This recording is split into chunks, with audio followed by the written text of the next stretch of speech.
Hey there, welcome to LSAT Demon Daily. I'm Nathan Fox. That's Ben Olson. We're the founders of LSATdemon.com and our weekly podcast, Thinking LSAT. We have an email here from Fabiana. Fabiana says, "Hi, I'm hoping to get some advice on which topic could be the main focus of my personal statement. I've heard varied advice from law school admissions, who say to use your personal statement to expand beyond what is seen in the resume or on the resume, and admissions guidance who say that to emphasize more of the important aspects of your resume. Okay. For reference, I have a 3.9 GPA from a small university, and I have been practice testing around 156. Still working on that. I'm an immigrant from a country experiencing civil unrest." What are you doing wasting time working on your personal statement? I You agree.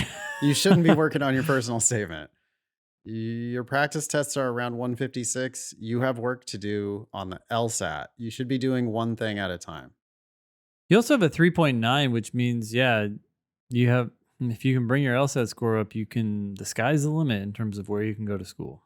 Yeah, and the personal statement is something that you can knock out after your LSAT is done. I mean, in the 3 weeks that you wait for your LSAT results, you could write the world's best personal statement.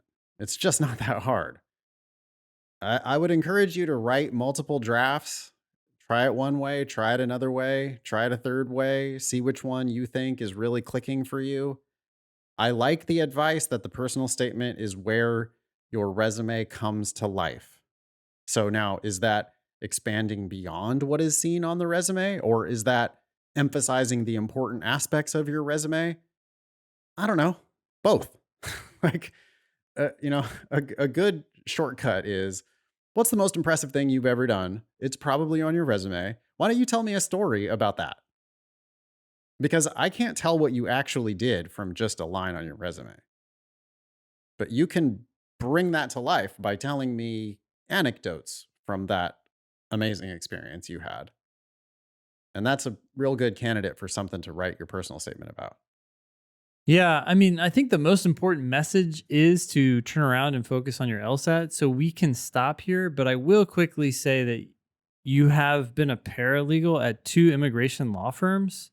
Okay. And you're worried about writing a statement that suggests that you're an immigrant who wants to go to law school and become an immigration attorney because that's cliche.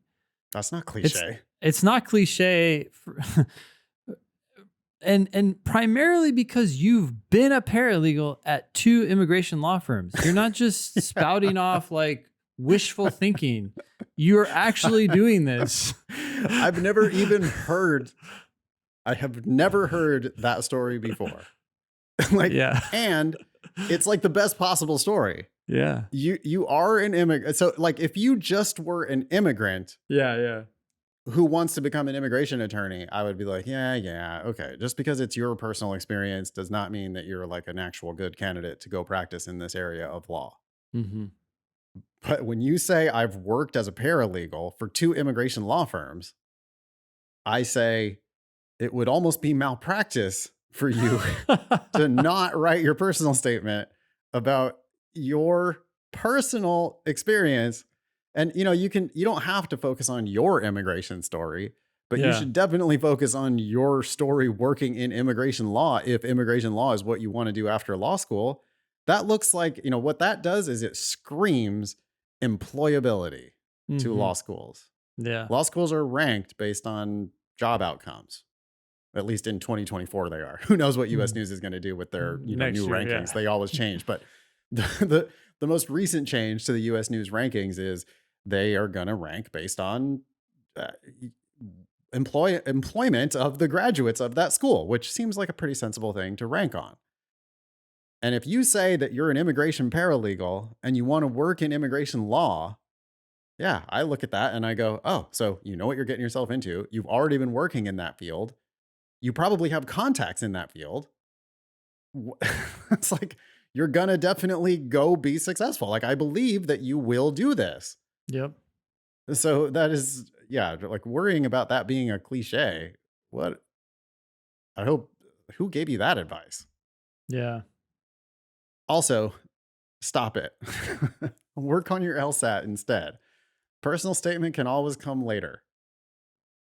Get your LSAT in the right place, Fabiana. You're a really good candidate for law school. You know what you're getting yourself into. You've got a good story, you've got a good goal, you're in great shape.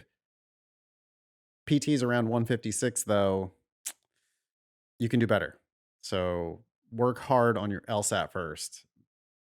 The personal statement's not going to be a problem for you. Email daily at lsatdemon.com if you'd like to ask us a question or share some LSAT or law school admissions news. Thanks for listening.